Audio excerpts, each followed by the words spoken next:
Peace, y'all. So I wanted to give you like a layman's term breakdown of what's going on with AMC stock and GameStop.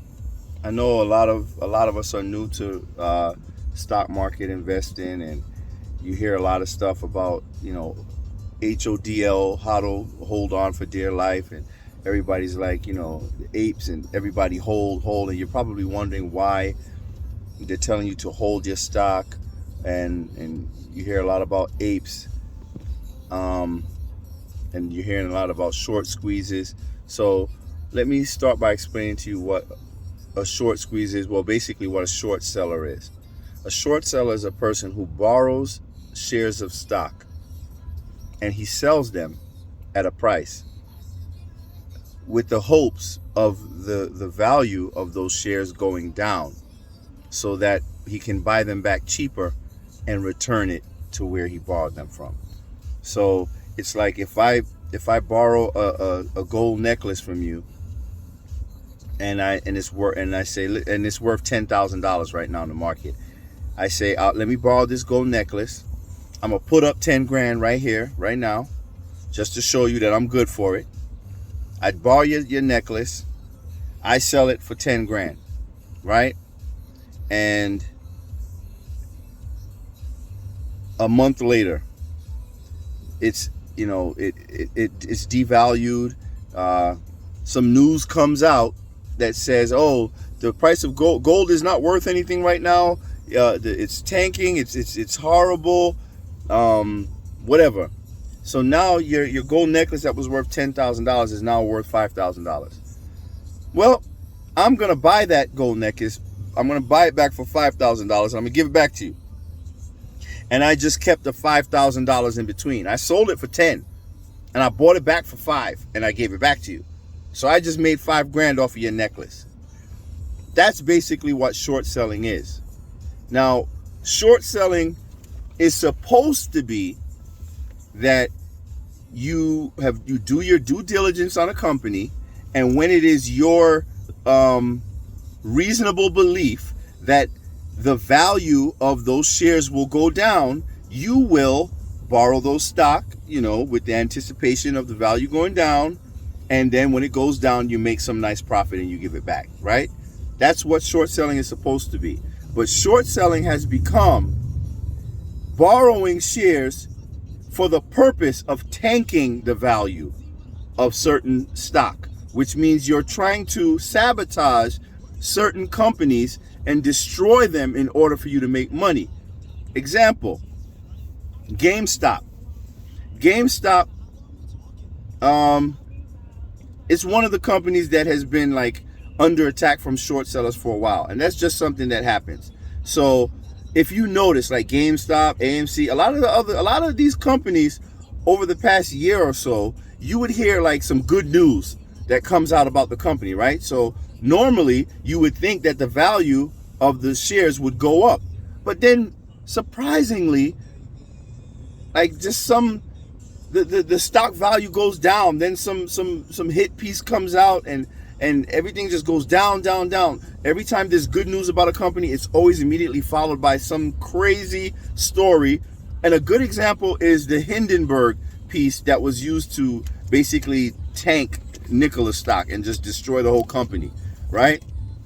Nikola was trading somewhere like $60 at the time, or 50 something dollars, and the Hindenburg came out with a piece, and the stock price tanked to like $12, right?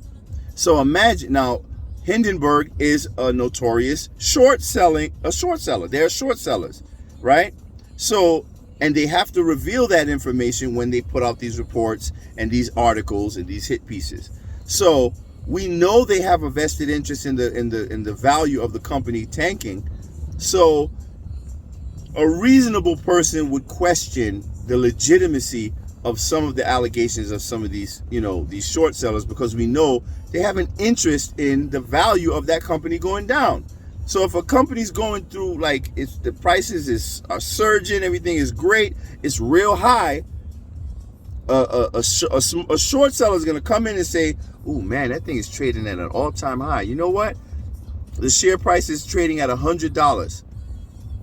Let me let me borrow 1,000 of those, right? Let me borrow 1,000 of those $100 shares, and I'm going to put out an article, a hit piece on the company.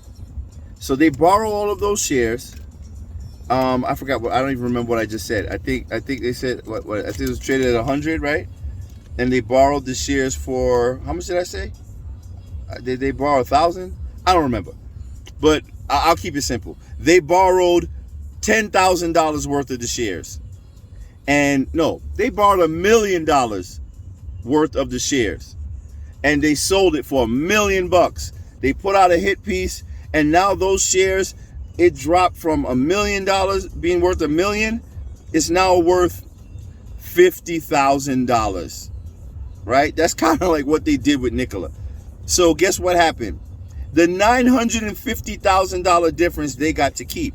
Now, what short sellers have been doing is they keep doubling down on these companies. Like, let's say they'll put out a hit piece, or they'll do certain things, and it's not just hit pieces. And just so you know, the mainstream media is in on this, like Market Watch and CNBC and a lot of these other mainstream media news outlets that you see. They're in on this because this is hedge funds, this is billionaires, this is the mainstream media, this is the corporate establishment. This is just what they do. They make money off of tanking companies that you believe in and taking your money, because it's your money that they're taking. All right? So now let's say a company like GameStop. What led to that short squeeze was they were shorting that stock so much. Right? Let's say there was just, I believe the short interest in it was just like ridiculous. Like, they were shorting it so much that they were shorting shares that didn't even exist anymore. So they just kept adding on top of it, shorting. So just to continue to drive the price down as much as possible till you just destroy the company. The company's just into oblivion. It's just gone. So although they were making massive amounts of money, they weren't satisfied. They just weren't satisfied until they completely bled the entire company dry and took all of the money. So retail investors, quote unquote apes, they saw this. Now, GameStop is one of those companies that, you know, the younger generation, they love GameStop, the video games, this and that. We get it.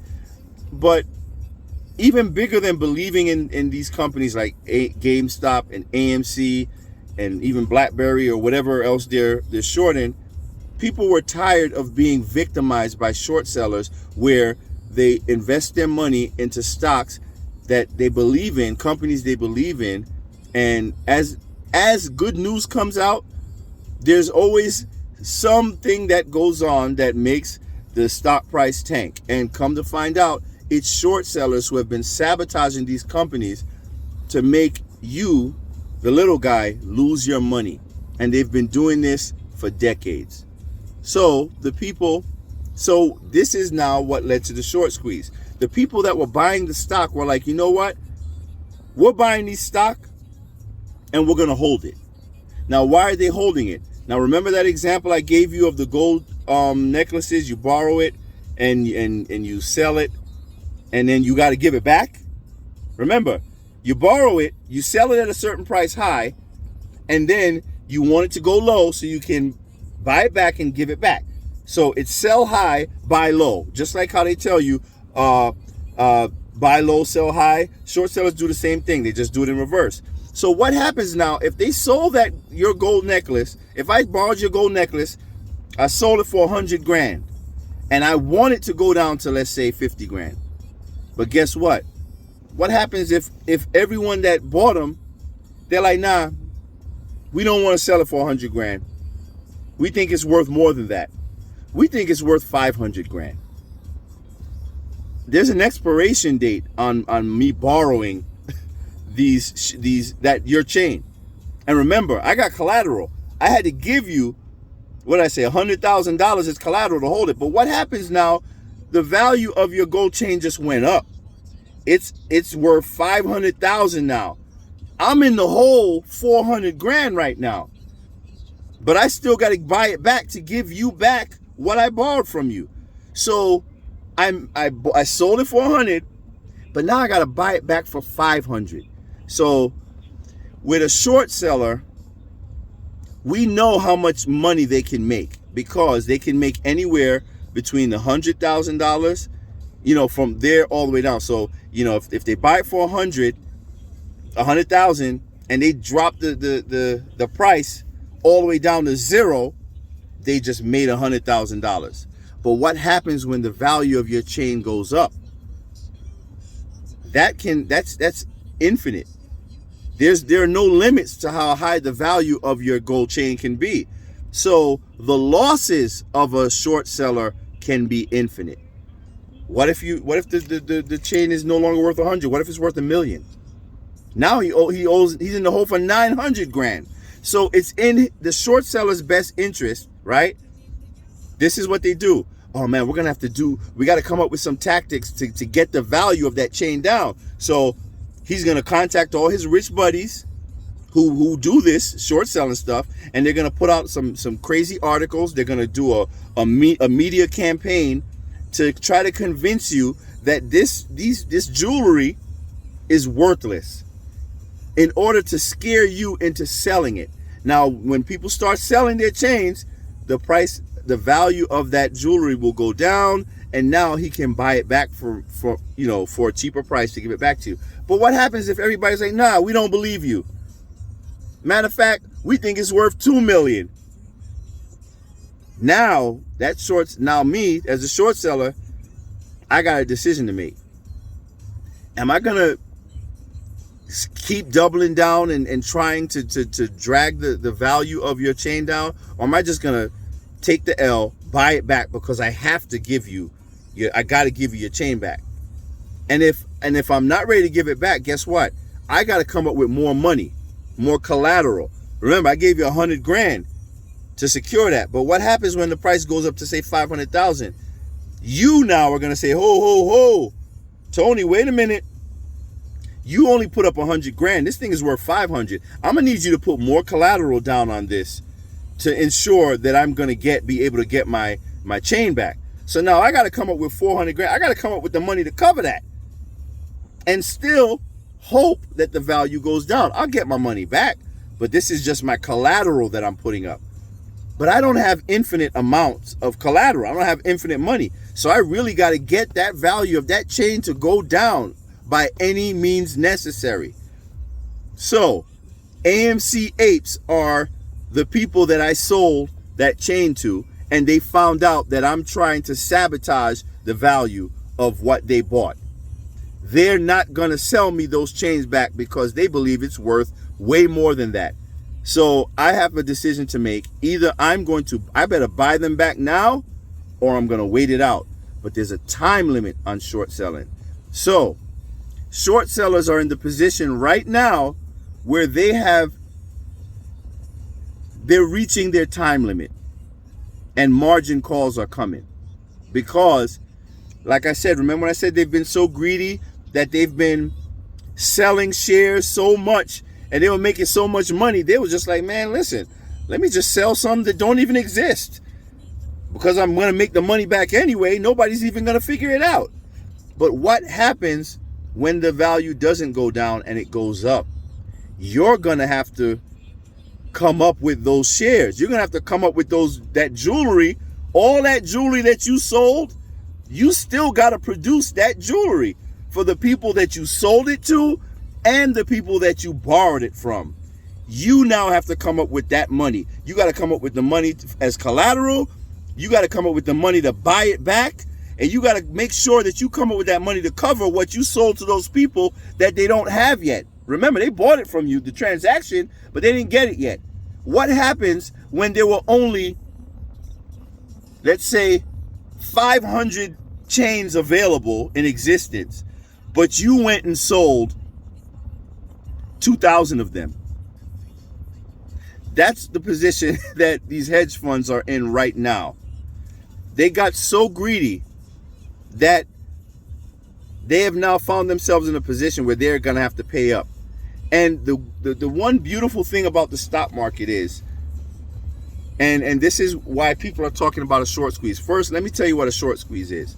So when they're forced in, when I'm now as the person who bought the chains and I just can't take it anymore. I'm like, listen, I bought it for 100,000. Well, I borrowed it. I sold it for 100,000, but right now it's worth 500,000. The price keeps going up. The value keeps going up. You know what? I'm gonna have to take the loss. I'm just gonna buy it right now for 500,000. I'm gonna buy them back, right? And all the rest of the guys out there like me, they're gonna have to buy them back for 500,000. Oh my God, the price is going up. Okay, let me just buy it back at 600,000 before it goes any higher.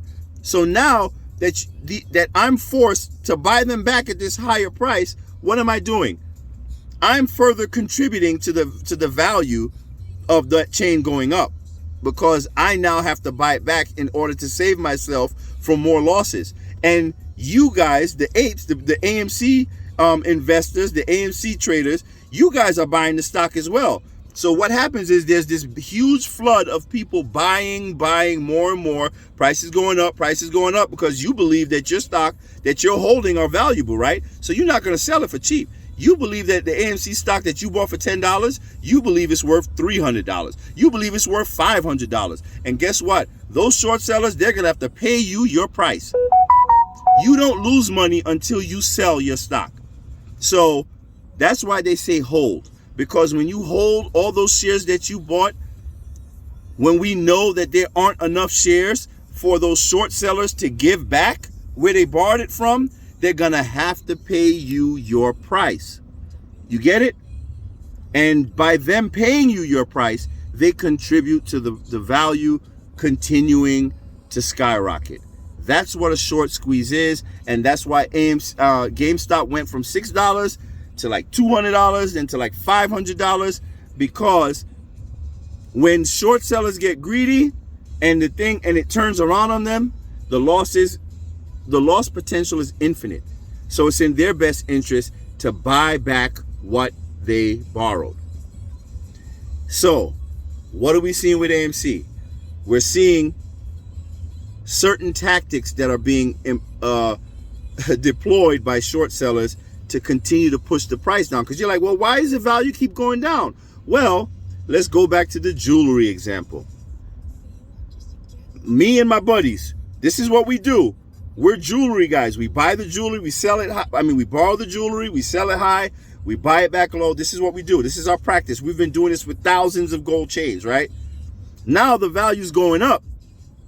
There's no way out for us, right? Wrong. We have money. We have resources. We have the media. So what are we doing? Okay, my friend Bob is over there. Hey, Bob, you got a whole bunch of, you got some shares. Like, you got some change, right? I still got some change. Why don't we do this? I'm going to sell you. How much it was 100,000, right? Where's the stock price at now? 400,000 right now? Okay, well, listen. I'm going to sell you mine for 300,000. Then you sell it back to me for 300,000. Then I'm going to sell it back to you for 280,000. Then you're going to sell it back to me for 275,000. And then we're going to keep doing this back and forth until we get it down to 100,000. And then I'm going to sell it to you for 80,000. And then you're going to sell it to me for 75,000. And we're going to do it so much because we have so much money, right? We're going to do it at a very high rate, right? We're going to do it back and forth, back and forth, back and forth. So now with the market can see this. They can see these transactions. They're like, wait a minute. We thought the price is going up, but we see people selling it for cheaper. Oh no. Now, this is our high frequency trading back and forth to each other. We're doing it at such an exponential rate, at such a high speed that it looks like we are hundreds or even thousands of people selling our stock for cheaper, or selling your chains for cheaper. So people who see this now, oh my God, the value's dropping. And what do a lot of people do when they see the value of what they have, of their asset tanking? They sell it. They panic and they sell it. So me and Bob, we just tricked you. We just found a way to fool you. We scared you out of your jewelry. And you sold it back at a cheaper price, which puts it back in the market. So now we can get it back. We can buy it for cheaper than where it was, and we can return it. And so we will not be subject to a failure to deliver. meaning we have not delivered the assets we borrowed. Because if that happens, we got to come up with that bread. Now, the DTCC, oh man, I'm giving you all of these. All right, basically the regulatory body in the stock market is kind of next to this SEC. They kind of, but they're like the SEC in a way. They're overseen by the SEC, but they set the rules, right, for what's going on in the market. And they've been coming down with some rules because this practice that's been going on by the hedge funds who have all this money and who have been manipulating the market, the fact that the retail investors, us dummies out here, the fact that we have seen it, we've done our research, we understand what it is, and we've been complaining about it, and we've been raising awareness about it on social media, well, sooner or later, somebody's going to have to start paying attention. So the SEC, they are now involved, but don't think that they're your friend either. I mean, let's be real. What the hedge funds are doing is they're willing to risk tanking the entire market. Just honestly, it seems like for ego. They don't want to lose, because if they lose, they will lose billions. They've already lost billions of dollars, but they will lose such a massive amount of money, and this will equate to probably like the largest transfer of wealth in history. And that transfer of wealth will be going from the 1% to the 99%. Just think about it.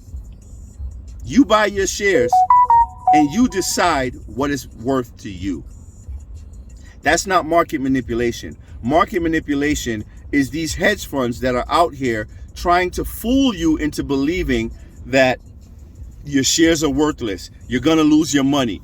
The price is going to crash. Get out of here. But guess what? I don't care personally if AMC dips down to $10 tomorrow. You know why? Because I'm going to buy more. I'm going to buy the dip. And here's why. The float. All right, the float is the amount of shares that are out there. Right now, retail investors, the average guy, the little girl like you and me, we now own, they say about 81% of the float, which I think is bullshit. I think retail investors own between 85 to 90% of AMC stock right now. And if that is true, if you look at the volume, the trading volume on these days when the share price is tanking, it's usually low volume, right? One, that's telling us you guys are not selling, which is a good thing. You're holding. But still, the numbers don't add up. Because if you look at the trading volume that's going on in the day, it doesn't add up. Because if there are only 500 million AMC shares in existence, and we own, say, 400 million, 490 million or something, whatever it is of those, or 450 million of those shares. If we own 450 million of the shares, there's not that many left. But if you look at the trading volume, you're going to see like 175. Like, what's going on here? We're seeing more shares being traded than are supposed to exist. What does that mean? There are a hell of a lot of synthetic shares in the market. That means there's been a lot of naked shorting going on. Naked shorting meaning that they have been selling stock that do not exist. And they are now in a position where they are going to have to cover those stock. They're going to have to cover it with money, moolah. So that's why you see them working so hard to drive down the value of the stock. That's why you'll see people like Kramer get on his platform and castigate all retail investors and say how dumb you are and you better get out now and blah blah blah. That's why every article you've seen about AMC has been negative, doom and gloom. And I think that the apes have caught on to that. Obviously, we caught on to it. But when that tactic doesn't work, what does the media do? They start feeding you, oh, here's the next meme stock that's taking off. This is what everyone's talking about now. They're trying to distract you from the mother of all short squeezes, which is AMC. So don't think that it's beyond them to get infiltrators to go into these Reddit groups and pretend to be apes and say, yeah, we got to sell. Or yeah, oh, look at this one over here. Look at Clove. Look at this stock over there. When the Clove quote unquote short squeeze came out and everybody was talking about Clove, it immediately my spidey senses went off, because this company just came out of nowhere and all of a sudden it's going up. What was it, like 50%, 100%? What? It's just like skyrocketing. And I'm like, bruh, that looks like the hedge funds trying to steer you in another direction, get you to stop paying attention to AMC, getting you to sell your money in AMC, because if you notice, AMC was tanking at the same time Clove was surging. I don't trust that shit. So when that happened, I immediately was like, okay, this is obviously, I mean, common sense tells you. I think Citadel actually was one of the major players in that quote unquote squeeze. I think they bought the shit like real high and sold it. And I mean, come on, bro, they're orchestrating that. So what their goal was to distract all of you guys, have you run over there, take your money over there, right? They pump it. It's a pump and dump scam. They pump the price as high as it is. It gets you happy. It gets you excited. Everybody dumps their money in there, and then they crash it. And guess what happens? Guess who shorted it? Exactly. So all that money you made in AMC, you just gave it all right back in Clove. And they now have more money to put up as collateral or to cover their shorts. You understand? They're trying to play the long game. And they're trying to convince you that they have all these resources to wait you out with this Mexican standoff or whatever they want to call it. But we know the truth. Their money isn't infinite. And right now, when you have the DTC and the SEC getting involved, and even the Fed with the reverse repos that are coming, long story short, these hedge funds are going to have to come up with the money, plain and simple, because the banks are not going to take the risk anymore. The Fed no one's taking the risk. So they're going to have to take the risk. So it's in their best interest to do whatever they can to tank the share value of AMC now, because they're hitting a deadline of next week. This week, they've already changed one of the rules where they have to now source the shares that they borrow, meaning they got to have verified shares in existence before they can short it, because they've been naked shorting all of this time, pretending that shares that exist, but making money off of invisible shares. That stops, hopefully, because we know the DTC, are they going to enforce it? Hopefully they do, but we know this is the establishment, but we also know it's a dog-eat-dog establishment as well. So, but I do know one thing, they don't want you to win. They don't want you to get your money. They don't want you to be victorious in this, because once the apes get their come up, once the apes achieve this goal, once you, I don't want to say, well, basically, once you successfully execute this transfer of wealth in the right direction, this will set a precedent, and this will make things very scary for the establishment. It will make things very scary for these corporations, these hedge funds, the mainstream media, everyone who has basically been taking advantage of you for the longest and extracting all of your wealth. So for me, I don't give a shit how low AMC goes. I'm gonna buy, because this is how I look at it. When they try to tank the stock, I'm thanking them, because they're just making it cheaper for me to buy more shares, because pretty soon the apes are gonna hold all of the shares in AMC. So where are these short sellers gonna go to get these shares to give back? Hold. I'm gonna hold. I'm gonna hold on for dear life. I hope this put things in a little bit better perspective. It's more of like just a regular regular dudes kind of conversation. I didn't want to get too heavy into certain things, but people are holding the stock because they believe that AMC is shares are worth way more than what they paid for it. So I say this: if you buy a stock at a certain price and you believe that it is worth more than that, don't sell it until you get what you believe it's worth. So if you bought the share, if you bought it for $50 and you believe that it's worth no less than $500 to you, then don't sell it until you get to $500. So just imagine what happens if everyone who owns AMC shares had that same mindset. Almost 90% of you guys own all the stock already. Hedge funds are trying to fool you. They're trying to trick you. They're trying to scare you into selling it as they tank the price. But they're not really tanking the price. One indicator is look at the trading volume. You'll know that retail investors are in there. They're inside their trading when you see the numbers at like 300, 400 million, 500 million. That's when you see it. But when you see the trading volume at 90 million halfway through the day and nobody's in there. That's the hedge funds. That's me and Bob going back and forth, selling it to each other, trying to trick you into thinking that the value has decreased. Okay? Now, we don't know when the squeeze is going to happen because these hedge funds are quite stubborn. And they got a lot of foolish pride. They don't want you to win. They're so used to winning and taking and extracting all of your wealth that this doesn't make any sense to them. They cannot fathom this. They're going to go down with the ship, or they're going to fight as hard as hell until the last minute.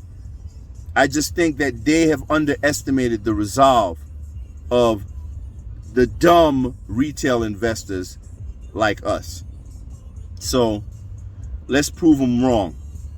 I'm going to prove them wrong at least. And I'm going to hold AMC to the moon. Peace.